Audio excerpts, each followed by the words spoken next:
Bien, mes chers collègues, nous allons poursuivre les auditions de notre commission d'enquête par l'audition de M. Jean-Pierre Levade, banquier d'affaires et évidemment ancien président du Crédit Lyonnais. Monsieur le Président, vous avez certainement déjà été entendu par une commission d'enquête dont vous connaissez l'usage juridique qui tient à ce que vous prêtiez serment. Donc je vais vous rappeler ce serment. Prêter de serment de dire toute la vérité, rien que la vérité, la main droite est dite, je le jure. Merci beaucoup. Nous allons procéder, si vous le voulez bien, dans la manière suivante. Nous allons vous laisser la parole pendant une dizaine de minutes pour un exposé liminaire sur le sujet de notre commission et les questions qui ont pu vous parvenir. Puis par la suite, mon collègue Éric Poquet, qui est rapporteur, vous posera, j'ose dire, la première série de questions. Puis après, nous verrons dans notre commission à alimenter le débat pour que celui-ci se termine comme il a commencé par le rapporteur. Vous avez la parole, monsieur. Merci, Monsieur le Président. Je vais commencer par une très courte introduction qui pourra apparaître à certains comme légèrement subversive, sinon très subversive. Mais comme j'ai vécu pendant de très nombreuses années au cœur du système financier, notamment dans cette dimension internationale, j'ai été nécessairement amené à réfléchir à plusieurs reprises sur les conditions et les contraintes d'exercice de ce métier. Et donc je voudrais revenir d'abord en introduction sur ce qui m'apparaît être des règles de comportement importantes. Quand nous sommes en vie collective, dans une organisation de vie collective, sur la place publique, j'aurais tendance à dire, il y a des règles du jeu qui sont établies. Il y a des lois, il y a des règlements, il y a des règlements professionnels, il y a des règlements intérieurs dans les sociétés, il y a éventuellement des codes professionnels qui sont des codes de conduite. Chaque fois que la règle est établie et qu'elle est reconnue collectivement sur l'ensemble de la place publique, je n'ai aucune hésitation sur le fait qu'elles doivent, à mes yeux, être respectées dans toutes ses dimensions. En revanche, entre ce qui est précisé par le texte, dans toutes les catégories de textes que j'ai indiquées, et le comportement des institutions, des sociétés, des acteurs, des agents économiques, et là peut-être vais-je choquer certains d'entre vous, il n'y a pas à mes yeux un degré intermédiaire d'une sorte de morale collective qui ferait que des choses légalement autorisées soient moralement condamnables. Ceci, sur la sphère publique, dans le domaine collectif, à mes yeux, n'existe pas. On peut, à titre personnel, avoir une éthique personnelle, une morale personnelle qui fait qu'on considère que le comportement de telle ou telle société, agent économique, est condamnable au regard de sa morale personnelle. Mais je ne peux pas, au nom de ma morale personnelle, porter un jugement sur le comportement d'autrui dès lors que ce jugement n'est pas assis sur une règle partagée par tous. Je vais, avant de venir au cœur de notre affaire, je vais donner deux exemples qui me sont arrivés personnellement pour bien me faire comprendre. J'ai écrit, hasard de la vie, j'ai écrit en 1974, c'est pas la veille, un de mes premiers livres était sur l'économie de spéculation. C'était d'ailleurs son titre, l'économie de spéculation. Et j'ai toujours pensé, et je maintiens devant vous, que de mon point de vue, la spéculation ne sert à rien, qu'elle est nocive, et que si on l'interdisait, le monde financier se porterait pas plus mal, à mes yeux, et probablement mieux. Mais cette morale personnelle, ce regard personnel sur la spéculation n'est pas partagé par tous, c'est le moins qu'on puisse dire. Et il y a aujourd'hui, dans le corps écrit de règles, de règlements, de circulaires, de tout ce que vous voudrez, que j'ai évoqué tout à l'heure, rien qui condamne collectivement les comportements spéculatifs. Et donc, à partir de là, je ne peux pas, dans l'exercice de mon métier, refuser de considérer l'action des spéculateurs. Au nom de quoi? Ma morale personnelle ne l'emporte pas sur le jugement collectif tel qu'il est exprimé. Autre exemple, dans un domaine différent, quand je suis arrivé au Crédit Lyonnais, je me suis aperçu au milieu d'une multitude d'horreurs qu'il y avait des conseillers commerciaux dans les agences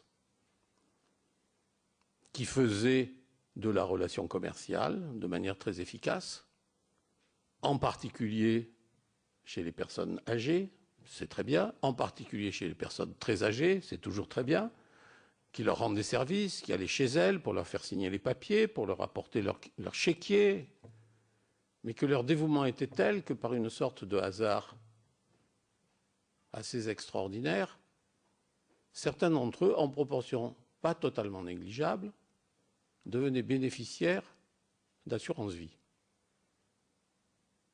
C'était absolument contraire à ma morale personnelle.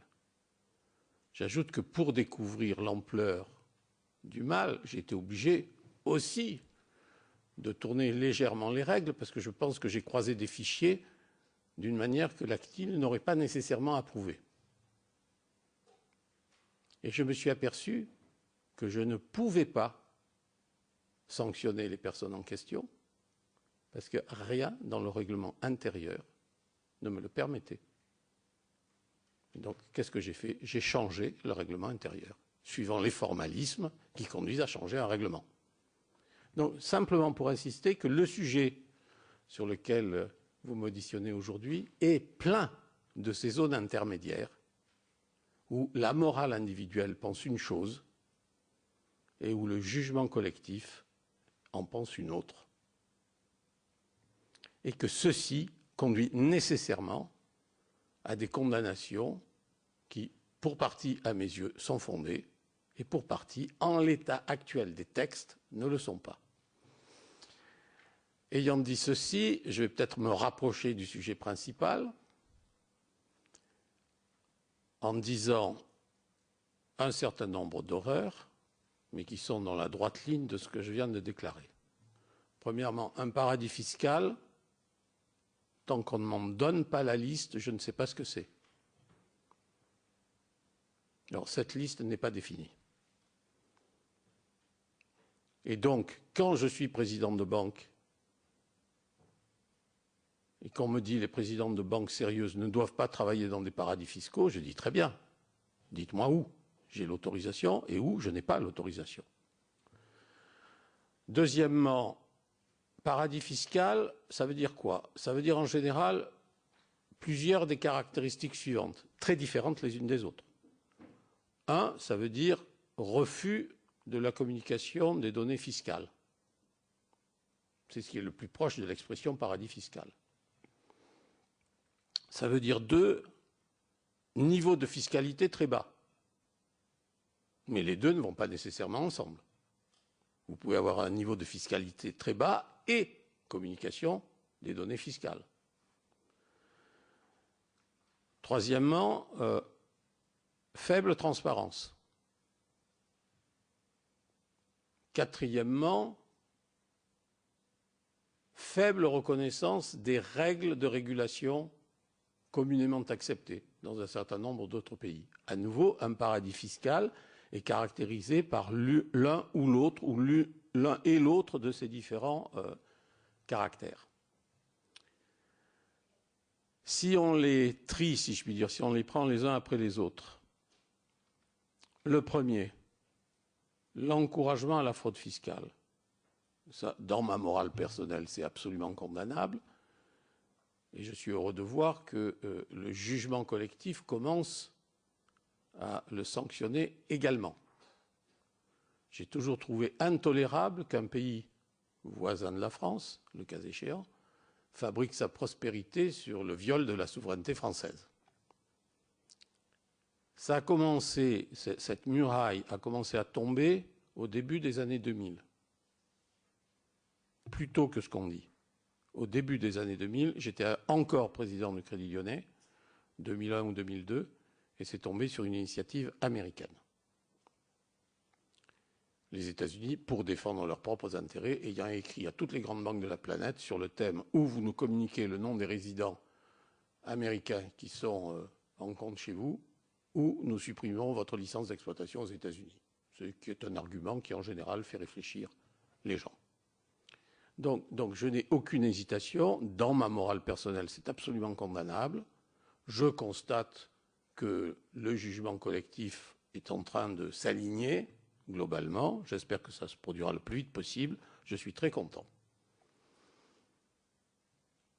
Et bien entendu, comme la fraude fiscale est condamnée depuis longtemps à l'intérieur même du territoire français, j'ai toujours été parfaitement à l'aise avec ce type de problème dans les banques que j'ai dirigées. C'est-à-dire que je pense très simplement que je n'y ai jamais prêté la main, ni de près, ni de loin. Deuxièmement, la transparence. C'est un sujet différent. J'ai tendance à penser que la transparence devrait être très fortement renforcée dans l'ensemble des opérations bancaires et financières. Nous avons une exigence de connaissance du client, déjà, que ce soit l'entreprise ou l'individu. Il faut bien voir que pour que ce soit efficace, il faut que ce soit à peu près mondial. Parce que pour nous, quand on reçoit un ordre signé de la Citibank à New York, on pense que la Citibank à New York a fait elle-même ce travail de connaissance de ses clients. Donc on ne connaît pas le nom du client pour lequel la Citibank opère. Il y a une espèce de dépendance réciproque entre banquiers internationaux sur la connaissance des clients. Et donc la transparence, si elle doit progresser, c'est nécessairement à travers des règles communes sur l'ensemble de la planète. Difficile, probablement souhaitable, avec en même temps une réflexion à tout moment sur est-ce qu'il y a des cas légitimes de protection de l'anonymat. Question que je ne tranche pas. Je dis simplement, personnellement, même dans mes opérations financières, j'ai toujours préféré la transparence à l'obscurité. Troisième considération, et quatrième, d'ailleurs je vais les mettre ensemble. Vous avez des pays, prenons d'abord la non-reconnaissance des règles internationales de régulation. Vous avez des pays dans lesquels la régulation, au sens bancaire, financier du terme, est extrêmement faible. Naturellement, beaucoup d'opérateurs vont y ouvrir des filiales, des succursales, ça n'est pas illégal. Au nom de quoi j'interdirais à un de mes clients d'aller ouvrir un compte dans telle ou telle place offshore, où ces opérations ne seront pas soumises à l'examen attentif d'une autorité régulatrice. Je pense que c'est extrêmement dangereux sur le plan collectif. C'est contraire à nouveau à ma morale personnelle. Mais au nom de quoi je condamnerais un hedge fund dès lors que légalement il peut le faire? Il n'y a qu'une réponse à ça.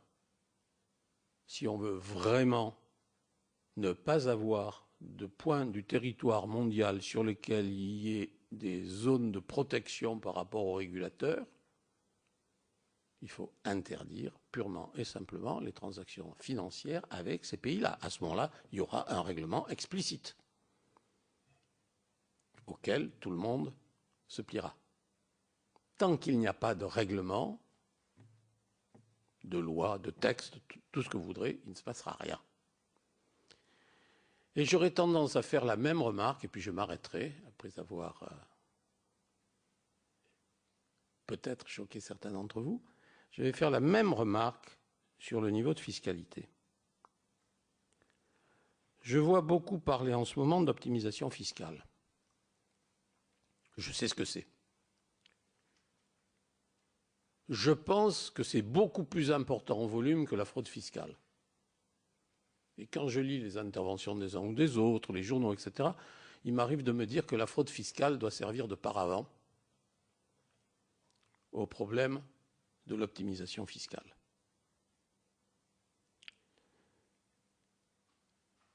Mais